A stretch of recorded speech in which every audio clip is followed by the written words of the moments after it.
Aloha, my name is Sarah Razi, and I have been working with my students on National History Day since 2003.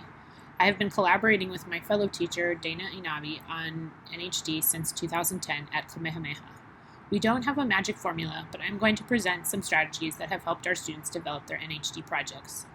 The one thing I can say about COVID-19 and quarantining is that it fits well with the research process and the distance learning platform for both teachers and students because lots of research can be done in online archives and libraries and can be done while sitting quietly at home.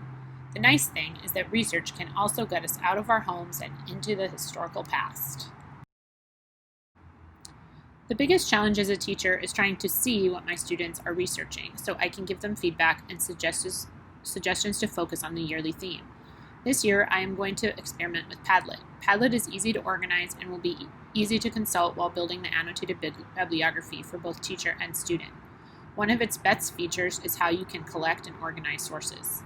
Categories for organizing could be, but not limited to, journal articles, suggested books, visual resources, audio-visual resources, archives, and newspapers. I'm sure there'll be more categories that you will think of. Why create a paragraph outline? Paragraph outlines help students focus on applying research into an argument in an analytical way. It gets them away from just listing content and more into thinking about how they will formulate their argument. As a teacher, it is easy to see whether students are able to make an argument and are sticking to the theme before they take the time to add evidence. We give our students an example paragraph outline every year. These are two examples from a paragraph outline that our students will receive this year.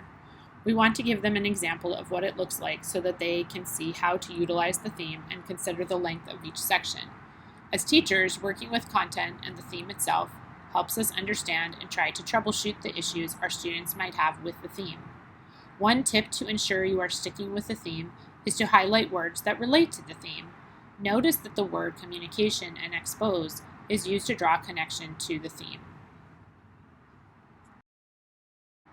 After reviewing the paragraph outline and ensuring you are on the right track with the theme, you can add supporting evidence in a systematic way.